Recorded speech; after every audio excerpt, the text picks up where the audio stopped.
ओम श्री गणेशाय नमः। महाशिवरात्रि इस बार 15 फरवरी रविवार को है। इस दिन भगवान शिव की पूजा के साथ महाशिवरात्रि व्रत की कथा पढ़नी चाहिए।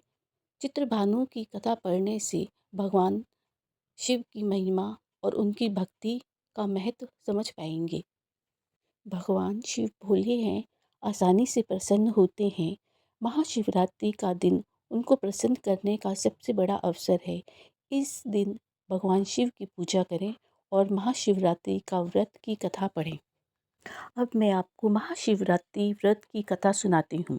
शिव पुराण के अनुसार एक समय में चित्रभानु नामक शिकारी शिकार करके अपने परिवार का पालन पोषण करता था। उस पर साहूकार का कर्ज था। समय से कर्ज ना चुकाने के कारण साहूकार ने उसे बंदी बना लिया। उस दिन शिवरात्रि थी। दिन भर तक भूखे प्यासे रहते हुए भगवान शिव का स्मरण किया और दिन गुजर गया। शाम को साहूकार ने उसे कर्ज चुकाने के लिए अगले एक दिन का समय दिया और चित्रभानु को छोड़ दिया। तब चित्रभानु भूख प्यास से व्याकुल होकर जंगल में शिकार खोजने लगा। देखते देखते शाम और फिर रात हो गई। तब तक एक तालाब के पास बेल के पेड़ पे वह चढ़ गया। रात बीतने की प्रतीक्षा करने लगा।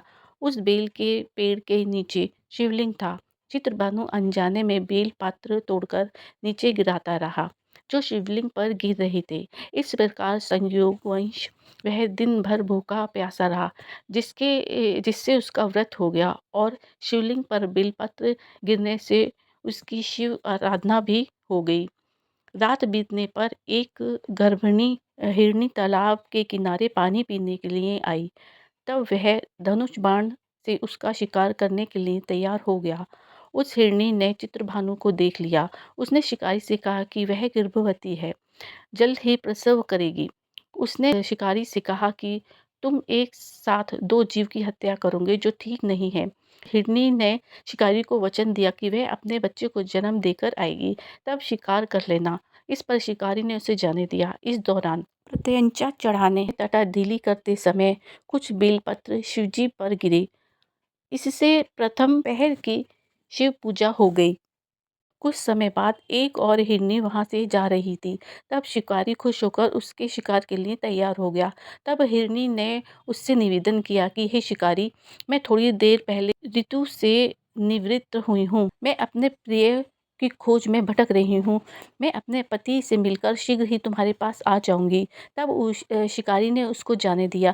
चित्रभानु शिकारी शिकार ना पाने से चिंतित था।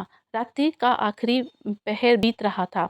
इस बार भी कुछ बेलपत्र टूटकर शिवजी पर गिरे, जिससे दूसरा पहर की भी पूजा हो गई।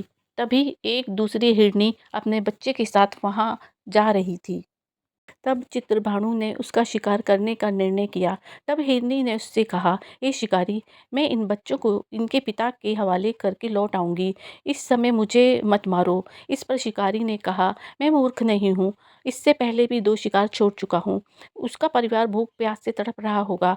तब हिरनी ने कहा, मेरा विश्वास करो, मैं इन्हें इनके पिता के पास छोड़कर तुरंत लौटने की प्रतिज्ञा करती हूँ। ऐसा करते हुए सुबह हो गई और अनजाने में ही शिकारी की शिवरात्रि की पूजा हो गई। उपवास और रात्रि जागरण भी हो गया। इसी बीच एक हिरण वहां से जा रहा था। तब शिकारी ने उसका शिकार करने का निश्चय किया। शिकारी ने प्रत्यंचा चढ़ाई देखकर उस हिरण ने निवेदन किया कि यदि तुमने मेरे से पहले 3 हिरनी और उनके बच्चों का शिकार कर लिया हो तो उसे भी मार दो, ताकि उसके वियोग में अगर उनको जीवन दान दिया है तो कुछ समय के लिए उसे भी जीवन दान दे दे। उनसे मिलके वह दोबारा यहाँ पे आ जाएगा। हिरन की बात सुनकर शिकारी के मन में रात का पूरा घटनाक्रम सामने आ गया। उसने सारा घटनाक्रम हिरन को बताया। तब हिरन ने कहा कि वे तीनों हिरनी उसकी पत्नियां हैं। जिस प्रकार से वे तीनों आज्ञाबद्ध होकर गई हैं, उसकी मृत्यु से वे अपने धर्म का पालन नहीं कर पाएंगी। जिस प्रकार तुमने उन पर विश्वास करके उन्हें जाने दिया है, वैसे ही उसे भी जाने दो। वह अपने परिवार के साथ जल्दी ही यहाँ उपस्थित हो जाएगा। चित्रभानु ने उसे भी जाने दिया। शिवरात्रि व्रत और पूजा होने से उसका मन निर्मल हो गया। उसके मन में भक्ति की भावना जागृत हो गई। कुछ समय बाद वह हिरण अपने दिए वचन के अपने परिवार के साथ शिकारी के सामने उपस्थित हो गया। उन जीवों की सत्यता, सात्विकता एवं प्रेम भावना को देखकर चित्रभानु को आत्मग्लानि हुई। उसने हिरण परिवार को जीवन दान दे दिया। अनजाने में ही सही, शिवरात्रि का व्रत करने से चित्रभानु को मोक्ष मिला। मृत्यु के बाद शिवगण उस शिकारी को शिवलोक ले गए। शिवजी की कृपा से चित्रभानु को शिवलोक की प्राप्ति हुई। इस वीडियो में बस इतना ही। नेक्स्ट वीडियो में फिर जल्दी ही मिलती हूँ। तब तक के लिए बाय बाय।